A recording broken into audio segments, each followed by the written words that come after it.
আপনারা আমার কথা শোনার দরকার নাই। আজকে আমি একটা ভিডিও দেখাচ্ছি আপনাদেরকে। ভিডিওটা একটু দেখেন যে এই হারামজাদা কি বলতেছে। একটু তার বক্তব্যটা একটু শোনেন, তারপরে কিছু কথা বলবো। চলেন আমরা ভিডিওটা দেখি। শফিকুল ইসলাম মাসুদ একজন নাস্তিক। শফিকুল ইসলাম মাসুদ শুধু নয়, ডাক্তার শফিকুর রহমান নাস্তিক, শিশির মনির, এই যে প্রমাণ দিলাম শিশির মনির নাস্তিক, এবং এই জামাত শিবিরের যারা নেতৃত্ব দিচ্ছে সবাই নাস্তিক। তারা কেউ আল্লাহকে বিশ্বাস করে না, তারা একটা আলাদা মতাদর্শ ধারণ করে, তারা ইসলামকে সমর্থন করে না, ইসলামকে লালন করে না, তারা ইসলামের বাইরে আরেকটা ফেতনা তৈরি করেছে। সেই ফেতনার নাম হচ্ছে মওদুদিবাদ। ওর বক্তব্যটা শুনেছেন। ও বলছে জামাত শিবির নাকি মুসলমানই না, জামাত শিবির নাকি একেবারে মুসলমান থেকে বাইর হয়ে গেছে।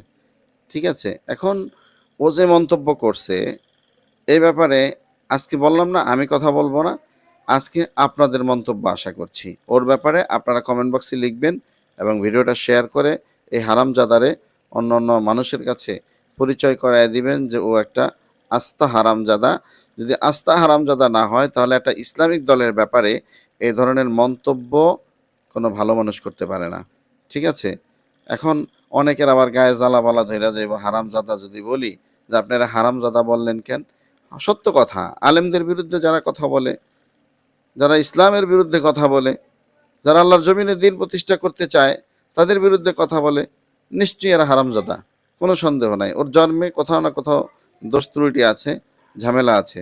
যদি না থাকতো তাহলে ওর মুখ দিয়া এমন কথা বের হইতো না। ঠিক আছে, ওরে দেখতে কি মুসলমানের মতো লাগে?